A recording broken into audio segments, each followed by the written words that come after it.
या फिर जुड़ी हुई हो मनोरंजन जगत से। बिना किसी रीजन देखते रहिए समाचार विजन। गुड आफ्टरनून सर, मैं आरती गौतम और मैं एजुकेशनिस्ट हूँ। मैंने दिल्ली की प्राइवेट स्कूल्स में विज़िट करने का मुझे अवसर मिला है और वहाँ का जो भव्य इंफ्रास्ट्रक्चर चेंज जो आपने लाया है वो देख के बहुत खुशी होती है। आई एम श्योर इसके पीछे बहुत सारा परिवर्तन लाना पड़ा होगा और शिक्षण प्रणाली में भी बहुत बड़ा परिवर्तन दिख रहा है। अगर आप बता सकें कि ये बदलाव लाने के लिए जो फंड है वो कहाँ से आपने उसकी व्यवस्था की है, और शिक्षण एस्पेक्ट से अगर हम एजुकेशन बजट की बात करें तो वो आप किस तरह मैनेज करते हैं? Thank you. Very good evening sir, my name is Aniket Rathore, I am an MBBA student. मैं आपसे पूछना चाहता हूँ सर कि गुजरात में 22 लेटेस्ट बजट के अकॉर्डिंग टोटल बजट का 14.30% एजुकेशन को अलॉट किया है, जबकि वही दिल्ली में 25% अलॉट किया गया है।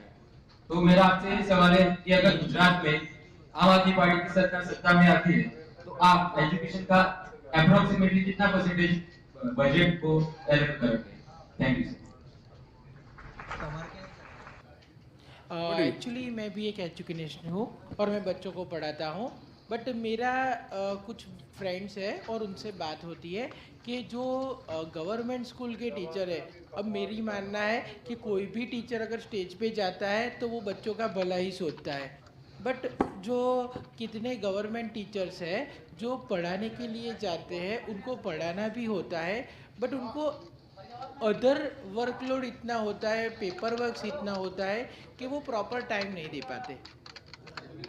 सेंसस इंक्वायरी हो या सब हो, वो सारा काम उनको ही करना होता है, and because of that they are not giving proper weightage to the students.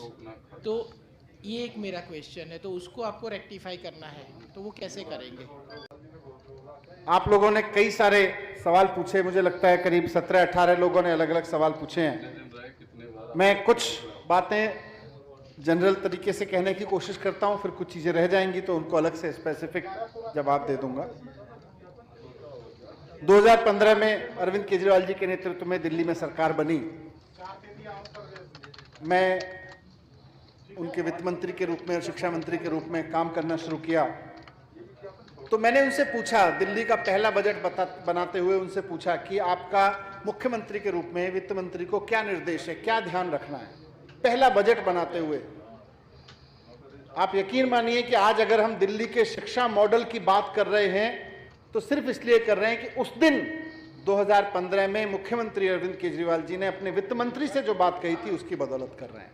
वो बात क्या थी वो शायद आपके कान तक पहुंचे, आप याद रखिएगा और सोचिएगा कि क्या कभी देश के किसी मुख्यमंत्री ने अपने वित्त मंत्री से ऐसा बोला होगा? किसी प्रधानमंत्री ने, किसी मुखिया ने सरकार के अपने फाइनेंस मिनिस्टर को ऐसा बोला होगा? मेरे चीफ मिनिस्टर ने मुझको कहा, एज फाइनेंस मिनिस्टर मुझको निर्देश दिया कि बजट ऐसा बनाना जैसा घर का बजट बना रहे हो। और घर के बजट में आजकल माँ बाप सबसे ज्यादा चिंता इस बात की करते हैं कि बच्चों को पढ़ाने का पैसा कहां से आएगा। मेरे को वो बोले कि अगर स्कूल बनाने में और पुल बनाने में, ब्रिज, स्कूल बनाने में और पुल बनाने में कोई एक चुनाव करना हो तो पहले स्कूल बनवा देना, बच्चे पढ़ लिख गए तो पुल अपने आप बना लेंगे। शुरू में चुनाव करना पड़ा, लेकिन ईमानदारी की राजनीति की बदौलत ना स्कूल बनाने के लिए पैसा कम पड़ा और ना पुल बनाने के लिए पैसा कम पड़ा। कहते हैं जब नीयत साफ होती है तो भगवान भी मदद करता है। दिल्ली का बजट, आप में से कई लोगों ने बजट की बात की है, पैसा कहां से आएगा? अभी उज्जवल भाई पूछ रहे थे, है ना, और भी कई साथियों ने कुछ जिक्र किया बजट का। दिल्ली का बजट जब हमारी सरकार बनी थी तो 30,000 करोड़ का होता था, और उज्जवल भाई उससे पहले साल जाएंगे तो 29,000, 28,000, लगभग 1,000 करोड़ हर साल बढ़ता था। माने ऐसे देख लीजिए कि 2010 में दिल्ली का बजट करीब 25,000 करोड़ था, वो 2015 तक आते होते 25,000 से 30,000 करोड़ हुआ। लेकिन अरविंद केजरीवाल जी की सरकार के 5 साल के दौरान, ईमानदारी से काम करने वाली सरकार के दौरान दिल्ली का बजट हो गया 30,000 करोड़ से 60,000 करोड़ 5 साल के। कोई नया टैक्स नहीं लगाया, जनता के ऊपर कोई सेस नहीं लगाया जी, पेट्रोल में 2 रुपए एक्स्ट्रा दे देना, कुछ नहीं किया। जो कुछ किया वो सस्ता किया। टैक्स के रेट भी जब वैट होता था तो कम कर दिए थे। उसके बावजूद 30,000 करोड़ से 5 साल के अंदर अंदर बजट पहुंच गया 60,000 करोड़। और अभी तो मैं अभी जो बजट पेश किया इस बार हमने मार्च के महीने में, 76,000 करोड़ रुपए हो गया है 7 साल के दौरान। 30,000 करोड़ से 7 साल के दौरान 76,000 करोड़ बजट हो गया। जनता तो खूब पैसा देती है, जनता तो खूब टैक्स देती है।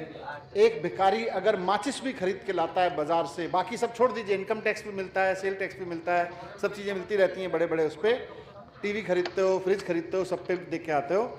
लेकिन एक भिखारी अपने घर में खाना बनाने के लिए नमक का पैकेट भी खरीद के लाता है, तो अगर 10 रुपए का पैकेट है तो उस पर भी टैक्स दे के आता है। टैक्स देने में कोई कमी नहीं करता है, लेकिन उस टैक्स के पैसे का ईमानदारी से इकट्ठा होना और फिर उसका ईमानदारी से खर्च होना, यही राजनीति है हमारी। ये हमने दिल्ली में करके दिखाया। ना कभी पैसे की कमी पड़ी। जब पैसा था तो जैसा मुख्यमंत्री जी ने कहा कि पुल बनाना और स्कूल बनाने में पहले अगर चुनाव करना पड़े तो स्कूल चुनना, बच्चे पढ़ लिख जाएंगे तो पुल तो अपने आप बना लेंगे। तो उसके बाद दिल्ली में पहली बार एजुकेशन का बजट 25% हुआ, पहले 10-12% होता था। बजट डबल हो गया और लगातार 7 साल से लगभग 24-25 इस तरह से परसेंट बजट दिल्ली का रहता है। उस पैसे का इस्तेमाल हमने दिल्ली में अच्छे स्कूल बनवाने के लिए किया। मैं ये नहीं कह रहा कि दिल्ली के सारे स्कूल 5 स्टार हो गए हैं, लेकिन आज हमने एक न्यूनतम रेखा खींच दी है कि पूरी दिल्ली के किसी भी कोने में चले जाओ, आपको एक भी स्कूल ऐसा नहीं मिलेगा जहां पे मकड़ी के जाले लगे हों, गंदगी पड़ी हो। बच्चा मेरा स्कूल पढ़ने जाए और उसको मकड़ी के जालों में बैठना पड़े, ऐसा स्कूलों में बैठना पड़े जैसे कबाड़ खाने में भेज रहे हैं, तो भाई कबाड़ खाने में बिठा दो, फिर स्कूल क्यों भेज रहे हो?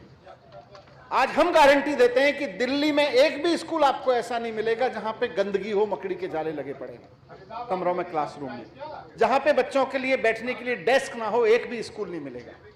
एक भी स्कूल नहीं मिलेगा जहां बच्चों को पीने का पानी ना हो, जहां टॉयलेट्स गंदे पड़े हों, जहां लिखने के लिए बढ़िया शानदार व्हाइट या ग्रीन बोर्ड ना लगा दिए गए हों, सब में लगा दिए गए। इसके आगे बढ़ के हमने हर एक क्लासरूम में CCTV लगवा दिया। और बच्चे के माँ बाप हमेशा शिकायत करते थे भाई टीचर नहीं आते, या टीचर शिकायत करते थे जी बच्चा नहीं आता, आपस में भी रहता था, वो कहते थे पढ़ने नहीं आता, बच्चा भी बंक कर जाता था कई बार। हमने CCTV लगा दिया।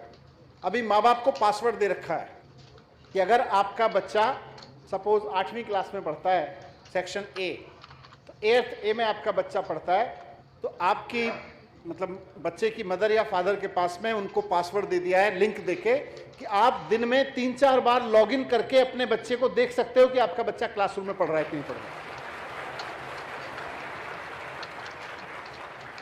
तो क्वालिटी का स्ट्रक्चर हमने नए स्कूल बनाए, अच्छे स्कूल बनाए, साफ सुथरे स्कूल बनाए, क्वालिटी का स्ट्रक्चर ऐसा कर दिया। मैं ये नहीं कह रहा कि सारे के सारों में बहुत शानदार 5 स्टार टाइल्स लग गए हैं, हो सकता है सब में ना लगे हों, स्काई इज द लिमिट की बात नहीं कर रहा मैं बॉटम लाइन की बात कर रहा हूं। और उसको तुलना कर लो गुजरात की बॉटम लाइन से। बॉटम लाइन मजबूत करनी पड़ेगी। 4 स्कूल तो कोई भी अच्छे बना लेता है। आप देश की किसी भी सरकार से पूछ लो, दिल्ली में भी 2015 में 17 स्कूल अच्छे बना रखे थे, गिनके 17, जिनका अच्छा इंफ्रास्ट्रक्चर था। बाकी के 1100 स्कूल थे, बाकी के सारे सड़े पड़े थे। आज हम उल्टा बोल रहे हैं, आपको एक भी स्कूल ऐसा नहीं मिलेगा जिसके बारे में आप ये कह सकें कि इसमें मैं अपने बच्चों को कैसे पढ़ने भेज सकता हूं। शानदार स्कूल, बढ़िया इंफ्रास्ट्रक्चर। जब इंफ्रास्ट्रक्चर अच्छा हो गया तो हमने टीचर्स पे काम करना शुरू किया। हम टीचर्स पे काम करना शुरू किया कि भाई मैंने उनके साथ खूब संवाद किया। आप में से बहुत सारे लोग टीचर्स हैं, घर पे बैठा उनके साथ खाना खाया, स्कूल में जाके खाना खाया, गपशप की, फिर उन्होंने बताया हमारे को क्या प्रॉब्लम आती है, कैसे दिक्कत आती है, उनकी ट्रेनिंग कराई। आज दुनिया में जहां भी अच्छी ट्रेनिंग होती है, वो ब्रिटेन में कैम्ब्रिज स्कूल हो, सिंगापुर का स्कूल हो, फिनलैंड की एजुकेशन दुनिया में नंबर 1 जानी जाती है, सारी जगह, अमेरिका में, हार्वर्ड में, हम सब जगह हम अपने टीचर्स को ट्रेनिंग करने के लिए भेज रहे हैं, प्रिंसिपल्स को ट्रेनिंग करने के लिए। मैं स्कूलों में गया तो मुझे लगा यार हमारे स्कूल के जो प्रिंसिपल साहब है ना, उनको लीडरशिप नहीं आती। वो अच्छे हैं, उनको टीचिंग आती है, टीचिंग में बहुत शानदार हैं, लेकिन 50-100 टीचर की टीम को लीड करने वाला आदमी के अंदर लीडरशिप क्वालिटी भी होनी चाहिए। कुछ के अंदर थी, कुछ के अंदर नहीं थी। तो हमने IIM अहमदाबाद से बात की। IIM अहमदाबाद के प्रोफेसर साहिबान को मैंने कहा कि मेरे स्कूल के प्रिंसिपल से बात करो और उनके काम करने के तरीके को समझो, सोचो लीडरशिप में कहाँ कमी है, उनके लिए स्पेशल प्रोग्राम बनाओ। IIM अहमदाबाद ने, जो देश का सबसे और दुनिया के सबसे टॉप मैनेजमेंट संस्थानों में आता है, उन्होंने दिल्ली के स्कूल प्रिंसिपल्स के लिए स्कूल लीडरशिप का प्रोग्राम बनाया और हमारे सारे प्रिंसिपल्स उनसे ट्रेनिंग लेके जा चुके हैं अहमदाबाद में। मैं सोचता हूं अगर दिल्ली के स्कूल प्रिंसिपल IIM अहमदाबाद से ट्रेनिंग लेके जा सकते हैं तो भाई गुजरात के प्रिंसिपल्स को भी करवा दो। हमारे लिए तो, हमें तो हवाई जहाज से भेजना पड़ता है, प्रिंसिपल्स को खर्चा भी आता है। यहाँ से तो बस में बैठ के भी जा सकते हैं, पास में ही है, 2 घंटे का रास्ता है। बड़ौदा के सारे प्रिंसिपल्स को करा दो, क्या दिक्कत है? लेकिन नियत होनी